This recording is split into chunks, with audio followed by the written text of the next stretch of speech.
Hello everybody, this is Sabin Dimitrov coming to you with another fun little short video. I wanted to show you guys what a strong commander with the right equipment and skills can do. Right now we are going to be going against a really big commander, Starper from 1479, against me, Shefe from 1265. So, as you guys can see, they are on the defense and I am attacking. So in this attack, you can see that they are going after me. And they actually do a little bit of damage, considering I have a lot of health points. So, right now what I'm trying to do is get my skills upgraded. But what I have on the front row is the Cyan Shuttle, and depending on the dodge of the Cyan Shuttle, those can actually heal their soldiers when they are hit. So let us say that, my dodge is obscenely high. That means more of my frontline soldiers are going to be able to defend themselves. Unfortunately, right now I'm really being peppered, so I have to wait until I can get a solid hit. And right now it looks like I am on the ropes, and it looks like the enemy is going to win. But one of the really nice things is that even when the enemy tries to hit me, when I don't take any damage, that still counts as a hit. And that means my Rogers is able to recover his soldiers. And that's really good for Rogers, because that means this will make the Cyan Shuttle extremely effective. Even though they don't have tear space, with their regenerative abilities and their health points, that means it's going to be much harder for the enemy to win. And as you guys can see, I am slowly making my soldiers back. And right there, what just happened is that they did no damage to me, but then I get more soldiers back. And then that means they're going to hit me here. But then you can see I don't take any damage and I get my soldiers back. And that is one of the reasons why the Cyan Shuttle for a defensive commander is absolutely wonderful. And because I'm going to be upgrading my dodge on my airships, that means I'm going to be able to last a lot longer against big enemies like this. And as you guys can see, we have already put a solid chunk of health from the enemy. And that's one of the reasons why I do the front row with these bad boys, and then the back row with the Origins, because the back row can do the damage, while the front row can hold off the main attack from the enemy. And like it is, I almost have 3 full sets on Rogers. I'm going to have Light of Gemini, Power of Scorpio, and Cephas Majesty. And this means they can't, recover health because of Cephas Majesty. So, as you guys can see, I landed a solid hit. And then with my Origins, we really decimated the enemy. So, like I said, they keep hitting my front soldiers, and that protects my back soldiers from being obliterated. So, as you guys can see, even though these guys don't have terra space, their regenerative capability is what really makes them a solid soldier. So, I'm having the frontline soldier. Boom, you see? Having the frontline soldiers being the Cyan Shuttle, and then the back soldiers being the Origin, that means you can still do the damage on half the battle, and still be able to defend on half the battle. Both have very high health points, and 2 of them can also heal. And like I said, I was able to talk with the game developers, and they were able to give me the information about the Cyan Shuttle. So depending on how much dodge you have, that is more health that you can get you can get returned to your ships. And as you guys can see, my front row is almost completely back to full health. And this just goes to show that this can defend you from a much bigger enemy commander. And as you guys can see, they've gone way more hits on me because of this. But because of this layout, this is a fantastic counter to a much bigger and much meaner commander. And as you guys can see, I cut down that big column of soldiers, well, that slot, massively, and that's how you guys can see me win these battles, and it's really really nice. Now, hmm, weird. Garrison. I wonder why my Rogers didn't fight more over here. That does seem kind of strange. But yeah, so that was kind of a fun little video to show you guys how all that works. Now, on one of the comments on my previous video was like, "Hey, you should tell us counters of commanders and of stuff that you do." So why not? So there's counters that you can have toward different commanders. So let us say that there is a commander like where is he?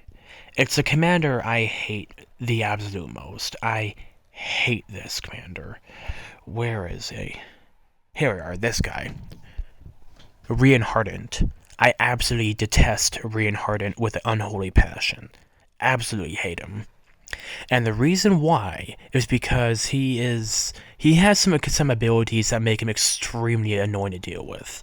He has Constellation Bless, which is chance to trigger before next action. Until the activator's next turn, the activator will be in a blessed state and will recover 0.5% units each time it receives damage. So it works a little bit like the Cyan Shuttle.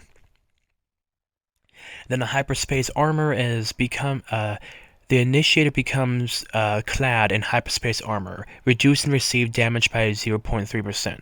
Any unit that attacks hyperspace armor will lose some forces. So that's one of the reasons why he usually wins against people like Rogers or against people like that. And then if you put him with like Menderbot or Absolute Defense, then that makes him just abysmal for people to deal with. For me, I don't use Reinhardt just out of spite and my hatred for him because I have to deal with him so much on the battlefield. So a really good counter to Reinhardt, if you want to go health points based, is Orochi. Orochi is really nice because his corrosive armor is until the next action, apply corrosive armor to all of our soldiers, increasing their defense by 98%.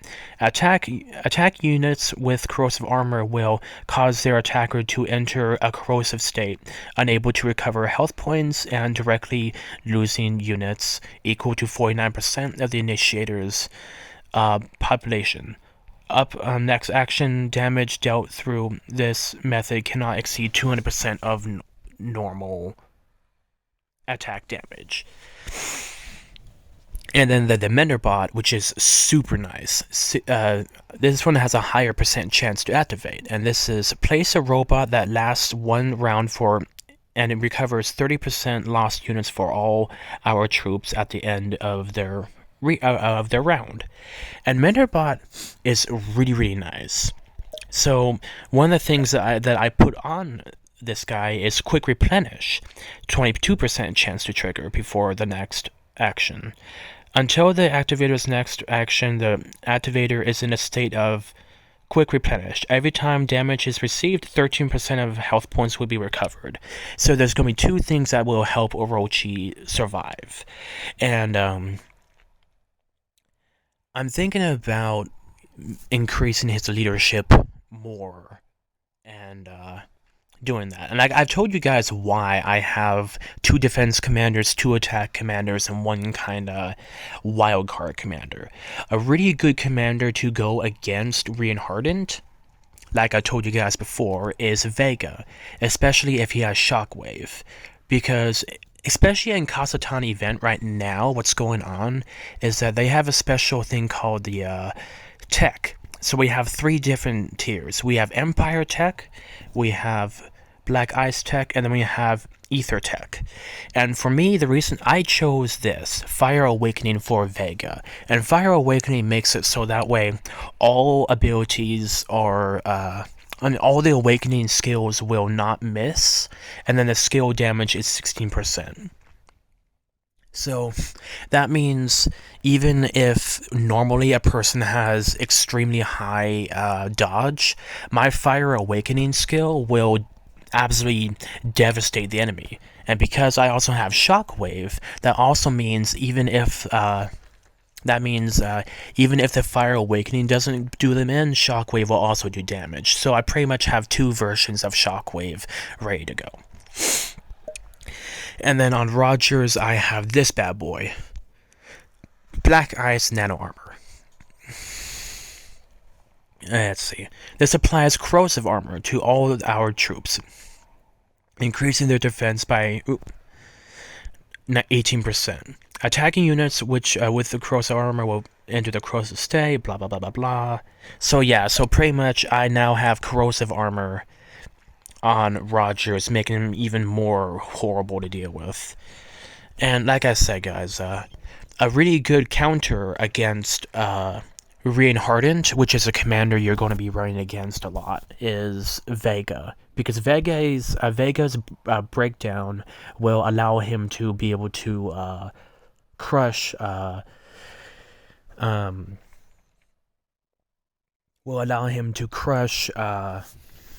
stupid Reinhardt, because Reinhardt won't be able to go against the defense debuff that Breakdown has.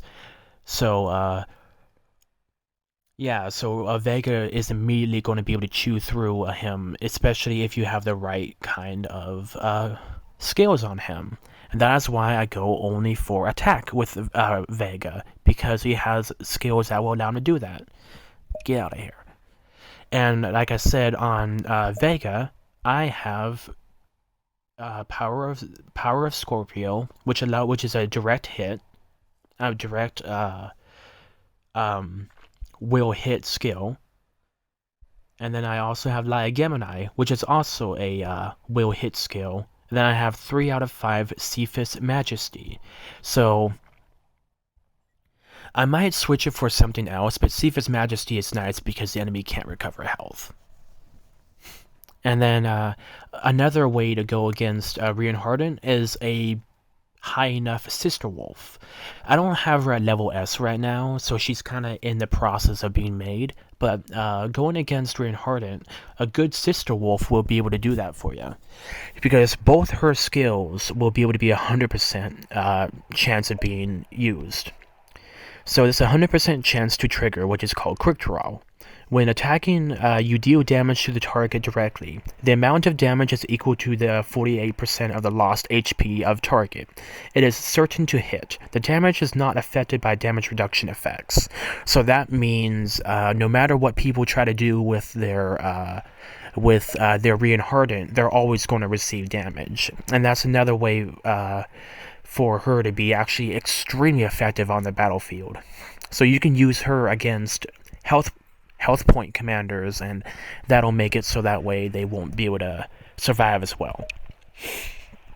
And then there's a thing called Deadly Impact. 100% chance to trigger before action. Damage of this attack will increase by 110% and will be increased by an additional 100% dealt to targets above 60% health points. So she's kind of a good one-slot bust commander, but like I said, I need to have her at Awakening right now, unfortunately. But we don't have her level S, so I'm just going to make things a little more difficult for her.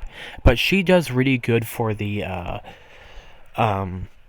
skills trigger rates, because the skills trigger rates will allow her Awakening Walker skill to be more active, and for her Steam Cannon skill to be more active, because we want to get this as high as possible, because Steam Cannon is a 83.28% chance to trigger before the next action. It clears all enemy buffs, and until the next action, all enemy dodge and critical will decrease by 9%. So if we get this to a high enough level, this is going to be able to destroy the enemy.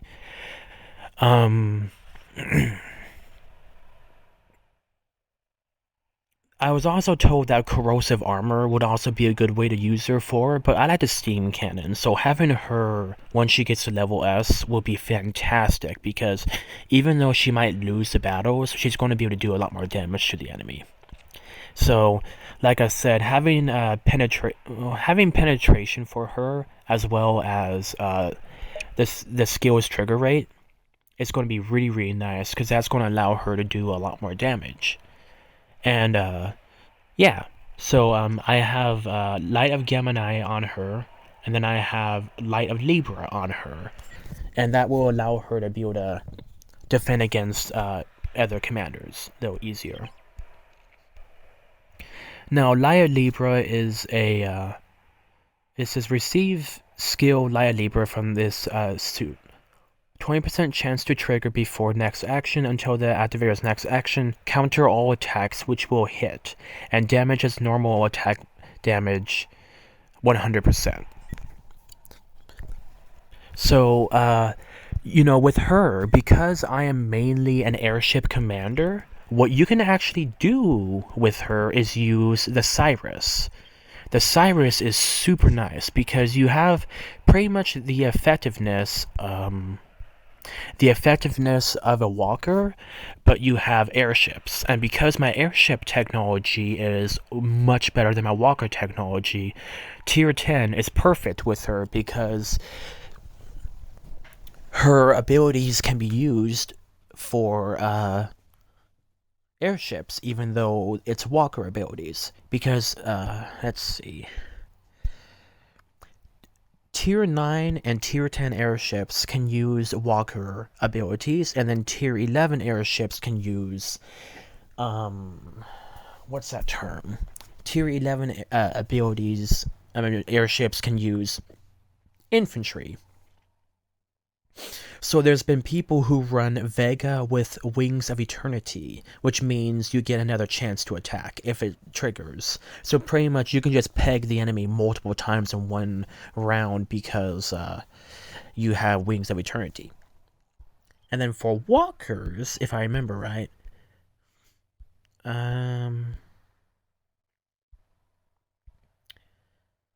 shoot, I don't remember, but yeah, like so if you really want to still use Sister Wolf, but not have to switch up your main commander and your technology, you can go for the airships and do tier 10 airships. And that's really really nice because that allows her to go against commanders who can regenerate health and have defense buffs. Now, shoot.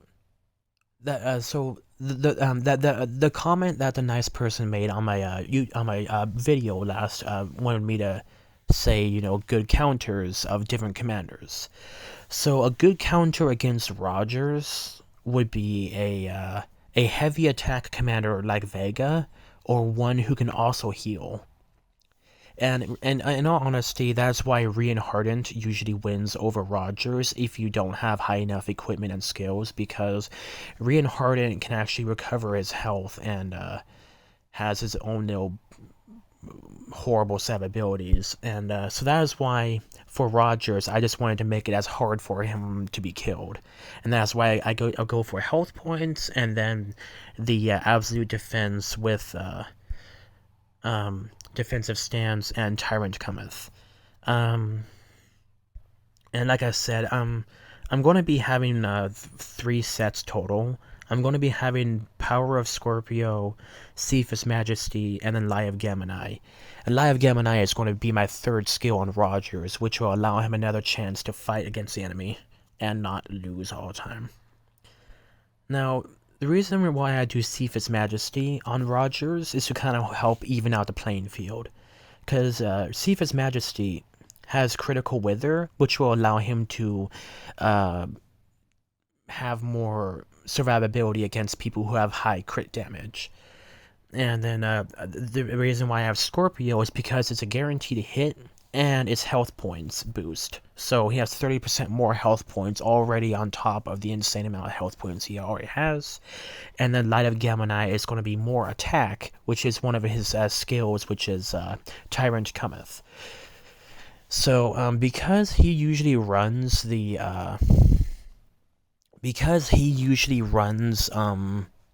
what you call it, Origins, that's usually his best bet, because that's going to increase the Origin's main attack and then their terror space. But, yeah, with the, Seafood's Majesty, 20% chance to trigger before the next action. Target's defense of this attack will be decreased by 100% and until the activator's next action. They will also not be able to recover health points. So that means that will make people like Reinhardt a little easier to go against because we have Seafood's Majesty. It's not always the best or most reliable, but it gives Rogers more of a fighting chance and more annoying to deal with. And yeah, so that's why I've been trying to have those on those commanders so that way it can be a little bit better. And let me see. Let me see if I can actually pull up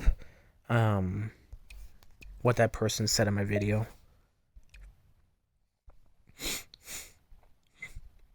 Let's see. Oh, here we are. So, the nice person, Tattle, said, "Can you do some monster hunting guides or some guide on what commanders counter others?" So we can do both of those actually. Excuse me. So I'm gonna show you guys what happens when my Rogers uses let's just say all tier 2 against a level 24 monster. Now, what we're gonna do is actually get this and set to this, because this is going to be even more resistance, damage reduction, defense, dodge, health points, and resistance weaken effect. So this will make it so that way Rogers will have even more chance of having more of a soldier survive. Now, level 24s are pretty darn big monsters. They have Reyes, which is a high level walker. See, 9, 10. Oh wait, whoops! I think that's actually infantry. I forget that.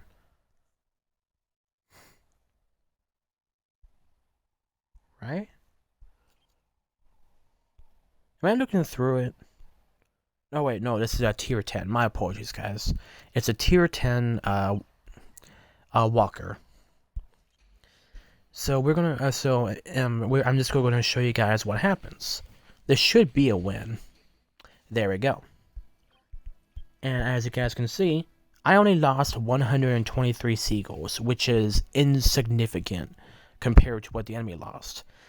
Now, even though they have worse equipment than I do, and they don't have as many skills or gem sets, you guys can see that they actually kind of run something similar to what I do. They have the Fearless, I have a Fearless, they have two, assault shields, I have 2 assault shields, but they actually run the Natural Whisper, which is similar to my Gift to the Valkyrie, which is health points. And then I run the Antares, which is defense, health points, and dodge. And then I have these as well, all health points, and they run this, which is health points, defense, and resistance weaken effect. Now I'm gonna just show you guys a little bit of why my Rogers did so well. So even though my Rogers can't recover health, and he's kind of missing on some of his attacks, you can see that the Tyrant Cometh is going to allow him to do more damage as time goes on. So we're just about to hit number 6, and I have a strong shield. And that means a strong shield was able to absorb a lot of that attack, as well as be able to, it also allows us to, have a little bit of extra absorption of a bit of damage being done to us. And as you guys can see, even though he's hitting me with some big hits, my Rogers is able to last long enough to have the majority of his soldiers protected. And this means that even though he's running all tier 2 and it seems like we're not really doing too much, we are able to hold back the enemy.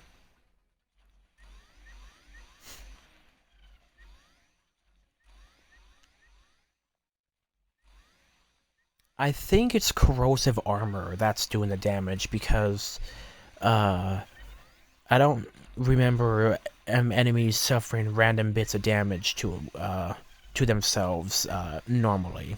But yeah, as you guys can see, we are slowly cutting down the enemy, and without taking any more damage. And then that's the kind of the nice thing about Tyrant Cometh. It means that our attack and accuracy is going to increase by 250% each time that's triggered. So it's really, really nice. And that is why Tyrant Cometh is so effective, because even though Rogers won't be able to do too much damage, it's going to quickly catch up, especially if he lasts long enough. And yeah, it's actually kind of fun being able to see how well he does. This is like one of the biggest monsters that you can fight in the game. I haven't been able to fight against level 25 yet, because it's really hard to get to Citizen, which is a central area of Kasatan event.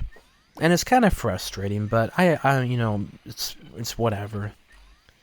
But yeah, fighting against one of the biggest enemies in the game, it's actually quite fun. And yeah, I get to show you guys how that all goes.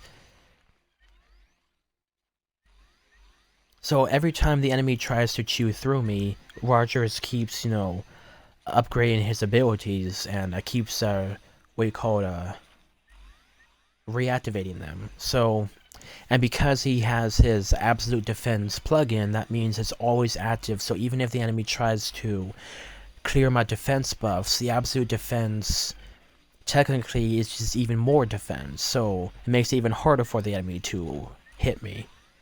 So that's really, really nice ability because it's extremely hard to get, and I'm actually quite surprised I was able to get absolute defense on such a that is such a hard ability to get.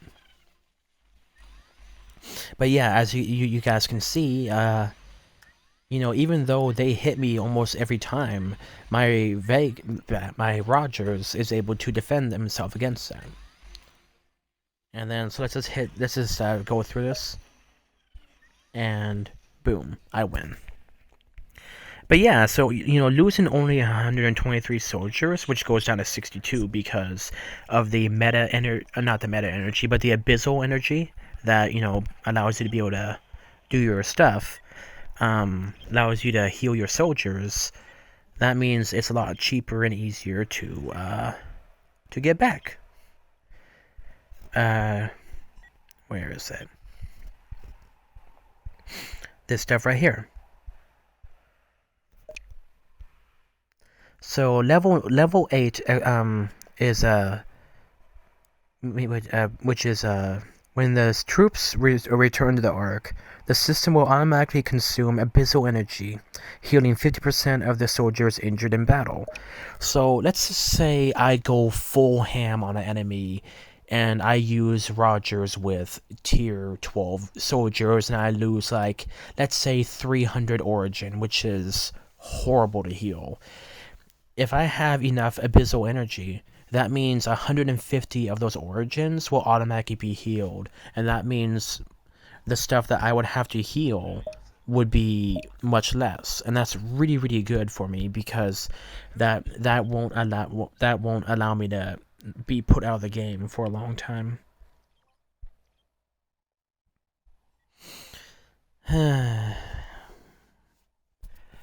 Yeah, unfortunately, due to money issues, I won't be able to get get a lot more soldiers put up. But that's okay. Sometimes you just have to take breaks on having fun and just put your priorities straight first. And don't you worry, people will always be happy to help, here and there. Just don't ask too much, just only, well, you want to check with your guild leaders first if it's okay to ask for help. So that way, you aren't, becoming one of those needy people that ask every day for help and such. Um, and with the way I play, I like to use these little tokens right here that you get from either healing soldiers or from uh, doing the expedition. Uh,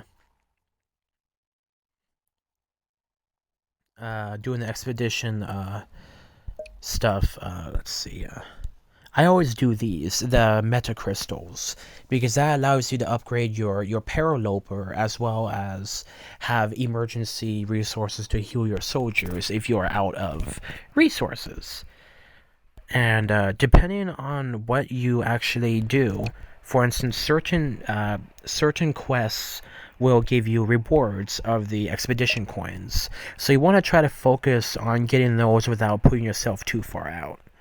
Because sometimes you can get some really good rewards, and because of that, I've gotten like 3 million metacrystals, and that's kind of hard to get because you're usually healing soldiers with those instead of using precious resources. One of them is technically unlimited, but you just have to. Well, technically both of them are unlimited because they automatically auto generate, but one is more pertinent to saving your resources, while the other one resources are more divvied out between research, buildings, recovery, and training and stuff like that. So another, let's see. So for me personally, if I had to go against a monster, then I would probably do like Rogers using tier 12 so you don't lose anything. And then against this guy, you can also do like maybe Vega with like all these.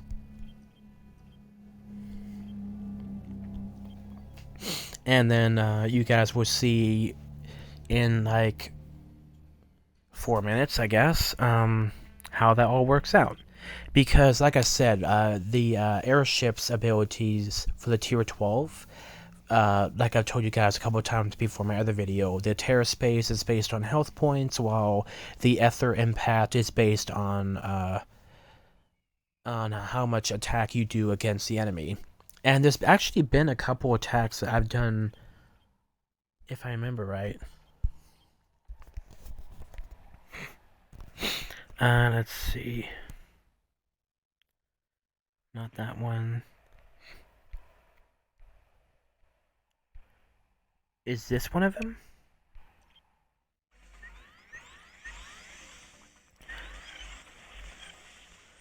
Well, that just goes to show how powerful they are. Maybe it's this one.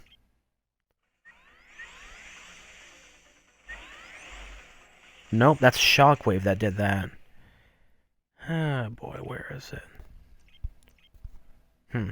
I can't find it sadly, but there was a replay that I was able to do where it showed the enemy hitting my Ether de Jin airships, and because the ether shield was able to defend them, it was they were immune to any effects they had, and therefore the awakening airship and the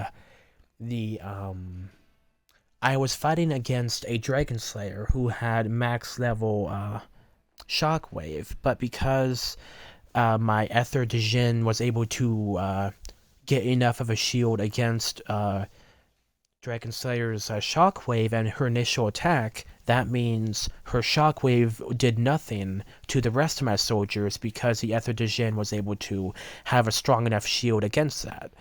And that's kind of one of the things that you can use to counter against commanders like Dragon Slayer.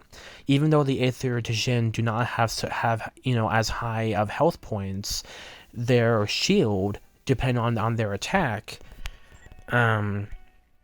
is what really helps them survive the being a one slot commander. And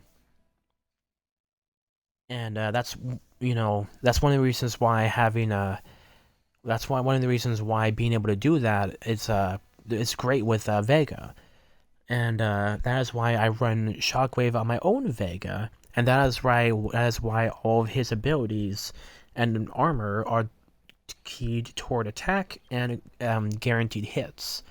Because he has airship health point, I mean, airship attack 86.7%, and then additional on top of that is the total attack 999.3% attack.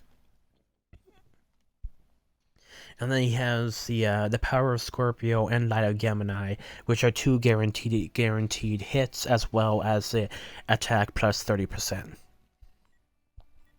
And then on top of that, I also have this, which is the Armageddon Hole. And the Armageddon Hole is a skills trigger rate plus 10%. And then it has attack accuracy and health points. And that is one of the reasons why I like to run that. When I fight against enemies on the battlefield or like Galactic Campaign or stuff like that. And it's actually really kind of cool. Now, I want to show you guys, sorry guys, I am back. I had to cut the video at an awkward position, so it kind of cut out in the middle of my explanation, but pretty much, long story short, I had to find the screenshot of the information I got about the three, superior, mega, ultra, super ships that you unlock at the end of the game. So, let's see. Okay, so the reason why these ones are a little more awkward to deal with is because they have kind of weird traits. For instance, the IC 1848 skill is called Soul Resonance. Accuracy increases by 200%. It gains an additional 100% accuracy for each adjacent teammate. So, if you just put yourself with a whole bunch of those weird purple ships, you're going to have a lot of accuracy. And the Cyan Shuttle, that's the one I'm going to be picking up, is called Time Rewind.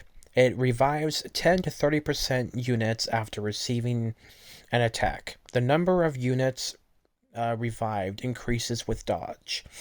So that is one of the reasons why you want to try to get dodge for your airships up as high as possible, and maybe even use dodge gems. Now, the thing for me is that I like to use health points really because the health points will make it so the airships are much harder to kill, and that means the revive skill would be a little easier to deal with. And then, of course, the newest airship, which is that really cool blood red looking one, is the Ethereals, and the skill is called Energy Burst. So upon the first action, grants critical 100% and critical damage 200% to a row of allied troops. The effect lasts until the battle is over. So if I really wanted to, I could use the Ethereals for my Vega.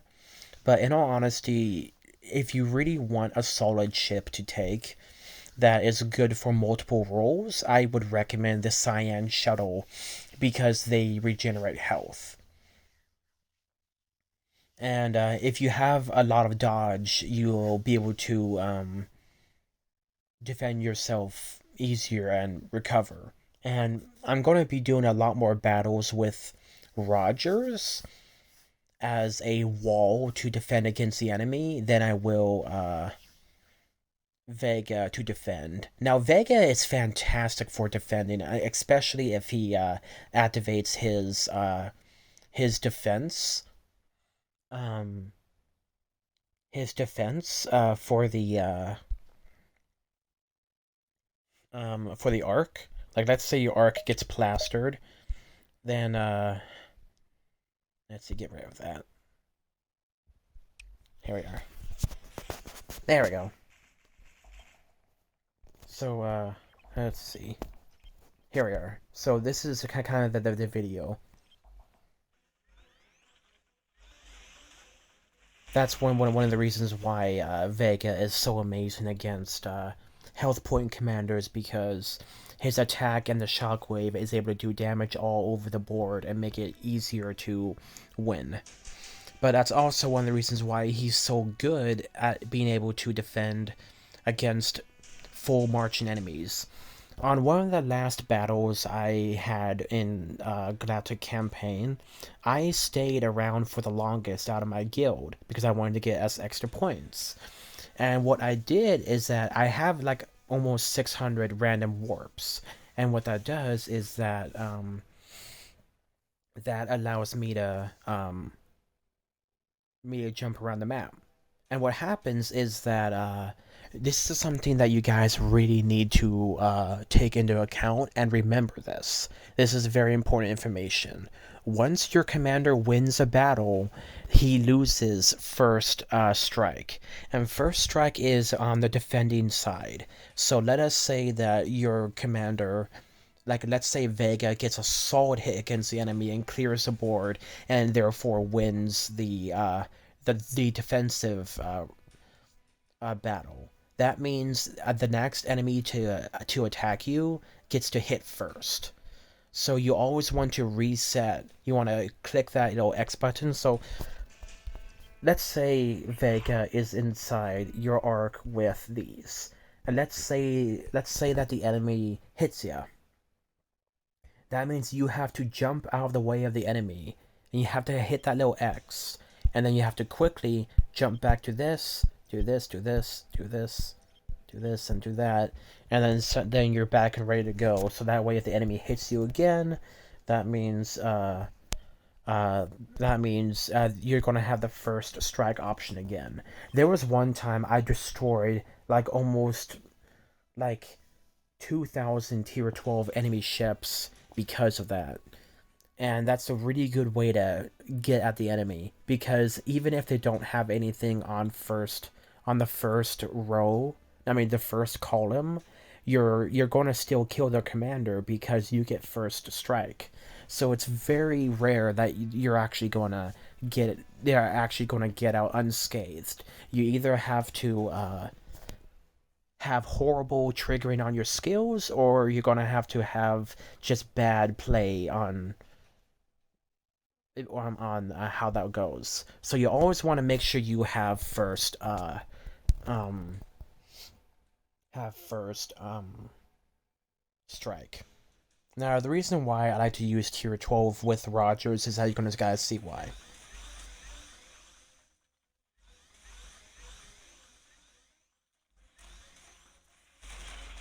As you guys can see, that one hit by the origin clears out the entire enemy because of the terror space. And since it is based off of attack, based off of health points, the more health points your ships have, the better damage they do because of terror space. And as you guys can see, that was really easy to clear off the enemy, and I suffered almost no damage. So that's kind of another one of the reasons why I like to run that.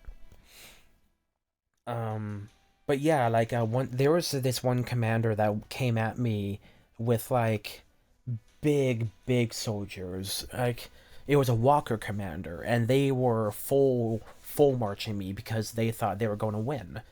And this was against one of the enemy guilds. And even though we lost the war, I was able to win a couple really good battles for us and make the enemy use up a lot of resources because of that. Like I said, Galactic Campaign uses speed ups, and that's it. So you can use meta energy, and then you can use speed ups. These bad boys right here. And speed ups are really nice because if you're able to stockpile those long enough, you can fight for the entire 4 hours that is needed and really give the enemy a good old fashioned butt whooping. Now, unfortunately for me, I'm still a ways away from unlocking the Cyan shuttle, but I'm getting close. I'm getting close, and the Cyan shuttle is going to be the ship that I do. Unfortunately for me right now, my situation makes it so I have to upgrade this 3 more times. And, I don't have enough resources, but I have almost enough hyperspace crystals. And unfortunately, asking my guild for help would be kind of rude because 8, 16, 24. That's so just by these three resources, that's 2.4 billion resources. See, 2.5, 2.6, 2.7, 2.8. See, 2.8 billion. Yeah, that's almost 2.9 billion resources, and that's a ridiculous amount. And yeah, that I mean, as you guys can see, it's a huge jump from 60 to 90%, but that is still a ludicrous amount of resources to use. And even then, remember, I still have to do this 3 more times. So it's really sucks that it's this high, but what can you do? So your best bet is just do the slow grind until you can finally unlock these bad boys, and probably until I finally get to that point, they're going to be adding more soldiers because you know how they are. As soon as you get close, they add something new, and then you're like, oh crap, really? And then you have to work toward that. And I mean, it's great to have new content, but at least let me catch up. But yeah, I mean, it's kind of interesting being able to do that information and such. How is my get rid of that. Oh, this is gonna take a while. Oi.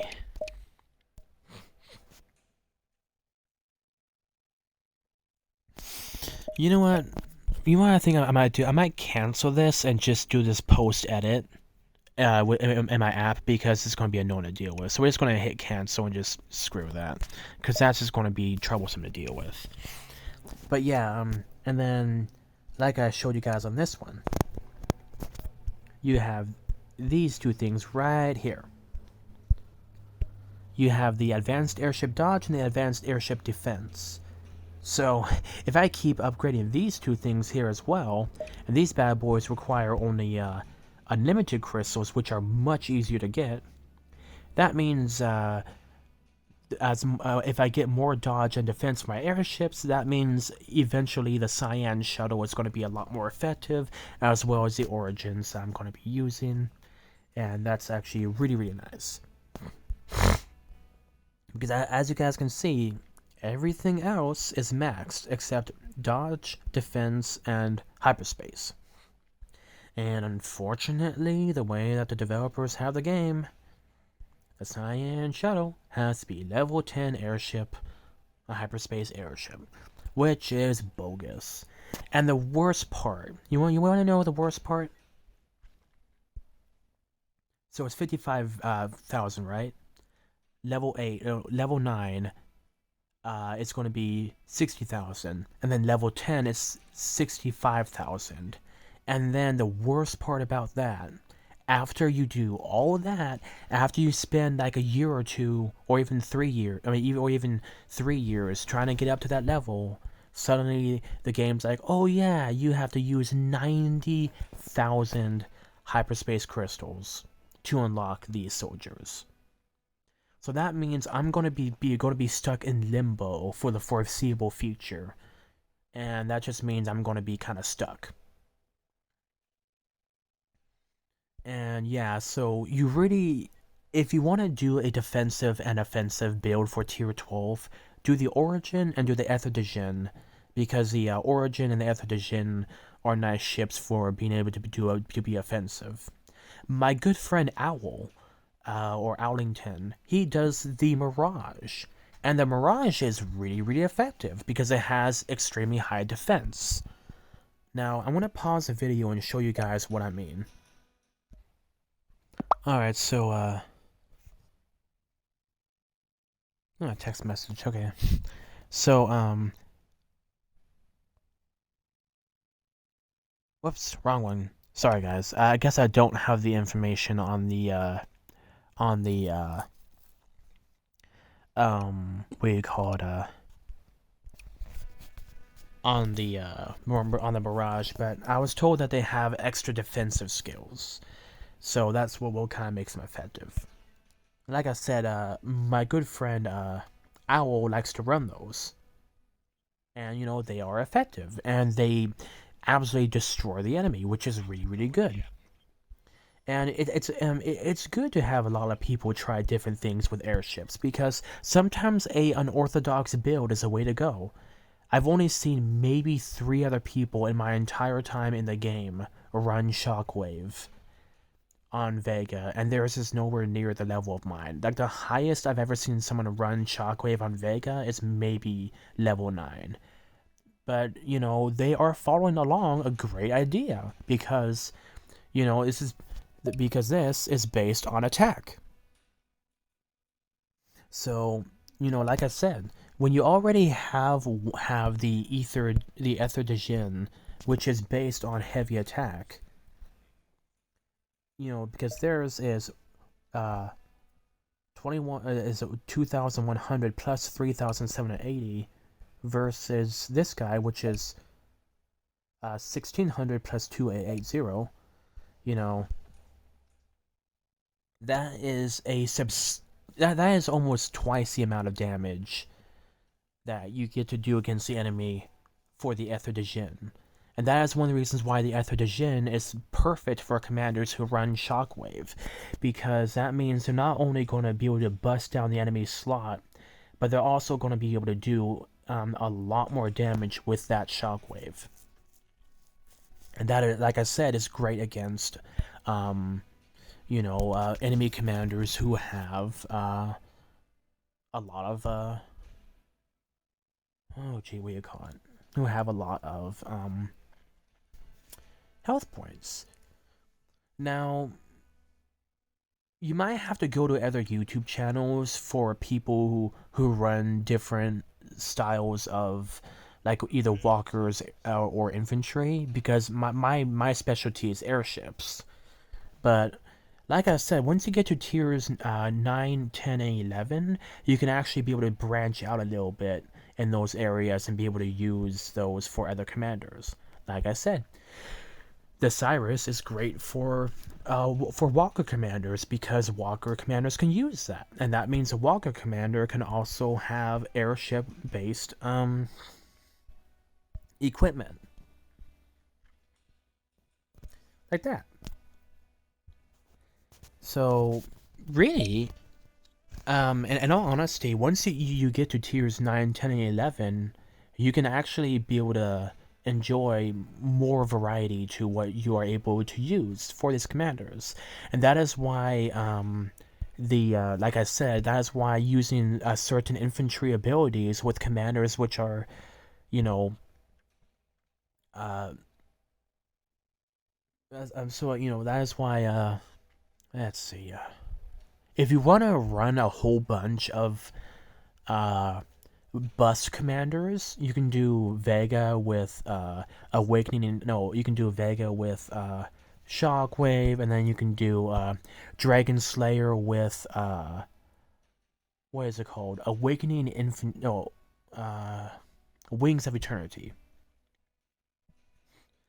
Because Wings of Eternity is a infantry ability, and that is with a tier 11 Maelstrom. And that means she's going to have another chance to run Awakening Airship. She's going to have another chance to run Shockwave. And that means she's going to have another chance to run Crushing Blow. And because, let's see, I think it's Stella. Here we are. Where is she?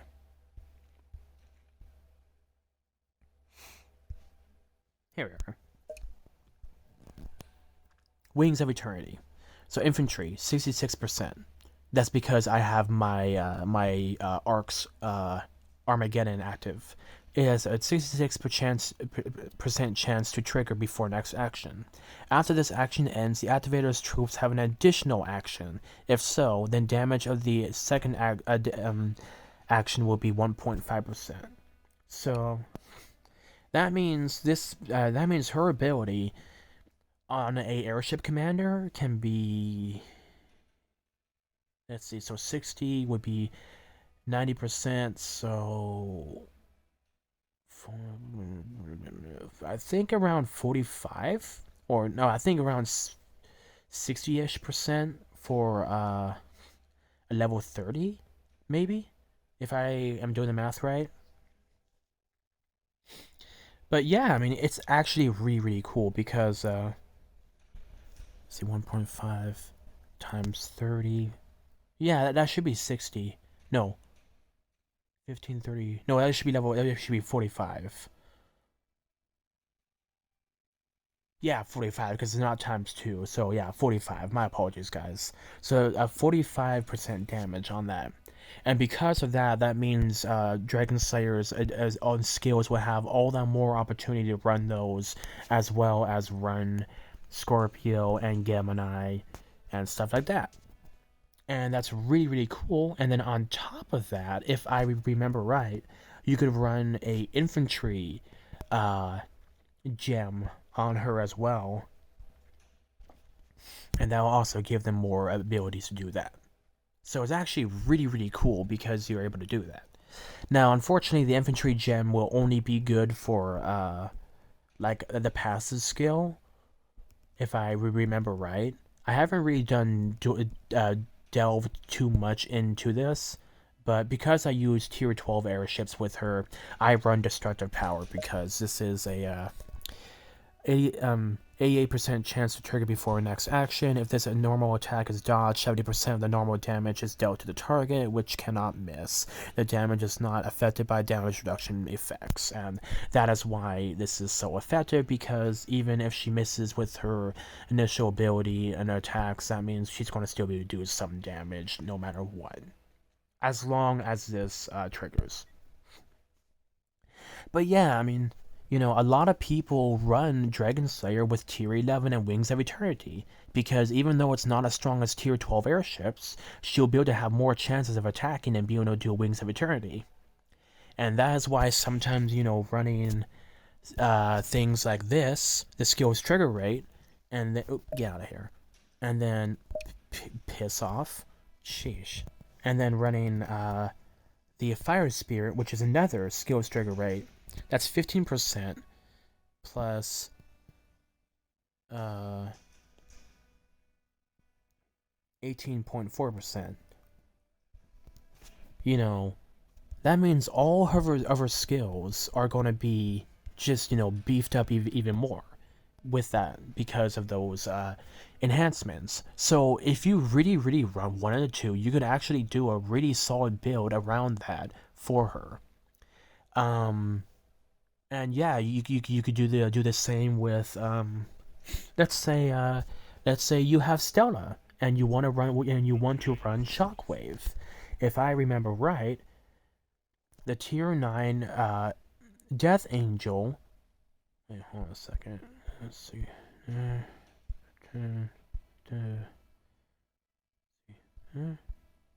Do and do. Okay, so I think tier 9. So I think the Death Angel and Cronus both run airship abilities. So if that is right, that means those can also run Shockwave. So on Stella, you could do Shockwave with her Wings of Eternity, and then run these two pieces of equipment that increase what you call the skill's trigger rate, and because of that, that will allow her to have much more of a chance to be able to do much more damage. So, like I said, you can really get some solid commander builds in this.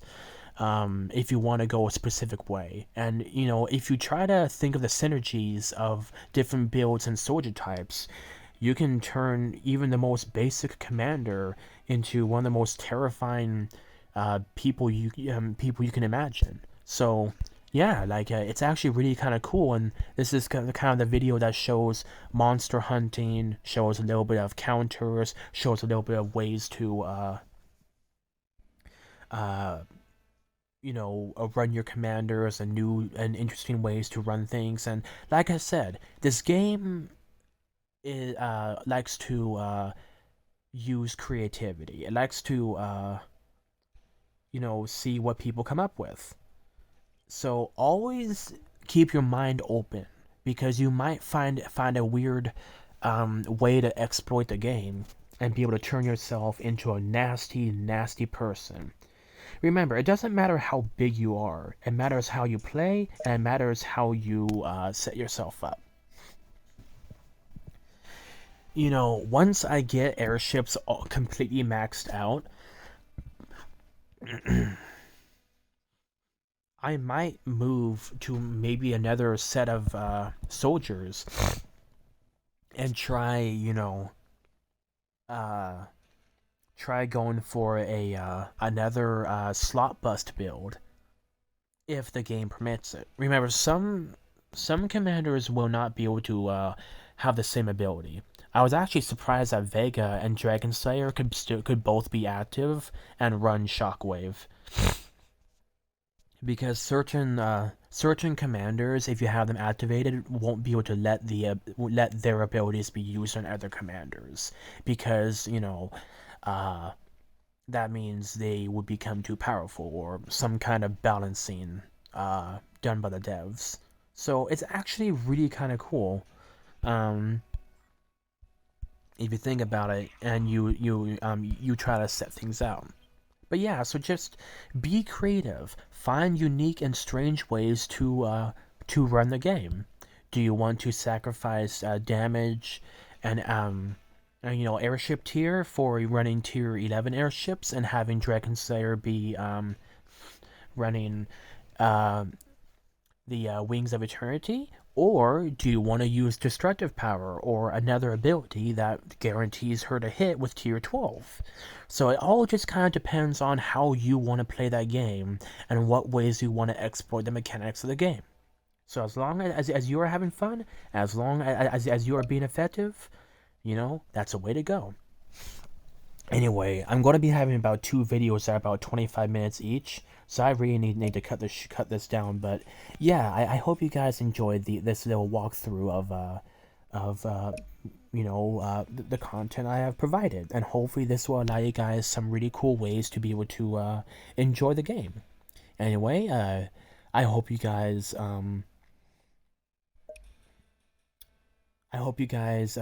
enjoyed this content. This has been Sabin Dimitrov, aka Agents for the Astral Wolf, and I hope this will help you guys do better in the game. You guys stay awesome, and always remember, God bless.